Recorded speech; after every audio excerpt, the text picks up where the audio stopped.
I remember when we made our consecration to go to Africa, no nobility should be ascribed to us for that, because the Lord didn't let us do anything else.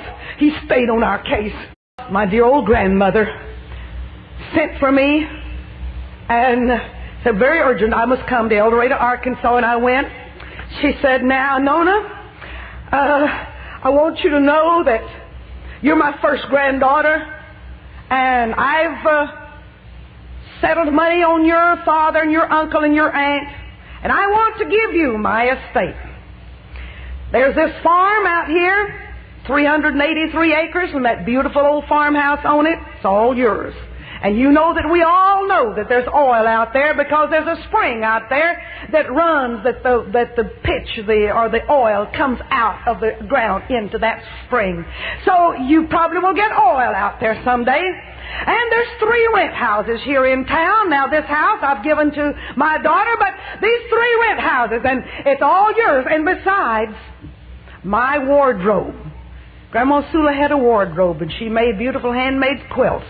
But everybody said, all we want when Grandma's gone is that wardrobe, because she didn't have much dealings with banks. But between all the folds of all those quilts, that was where it was. And she said, and my wardrobe will be yours. No one is to touch it after my death. It's yours. And I said, well, Grandma, that's wonderful. That's beautiful. I appreciate that so much that you'd want to do that for me. But, of course, I knew her.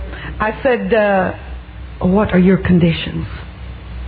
She said, oh, don't worry about that. Just come on. Let's go downtown. The papers is at the lawyer. She said, I'm doing this right. I'm going to see to it that you get it. We're going to go down there and to the lawyer's office, and all you've got to do is sign that paper. I said, Grandma, let's talk about first what you want me to do, because I can't sign that paper unless I know what I'm signing. She said, it's simple, honey. It's not hard. All I'm asking is that you never live outside the shores of the United States. I put my arm around her. I said, just phone the lawyer and tell him that we're not coming. And I appreciate you. I love you for what you've done and all you've meant to me. But Grandma, God has called me to Africa. He's called my husband to Africa, and we're going. And she burst into tears. She said, honey, if I just could stop you.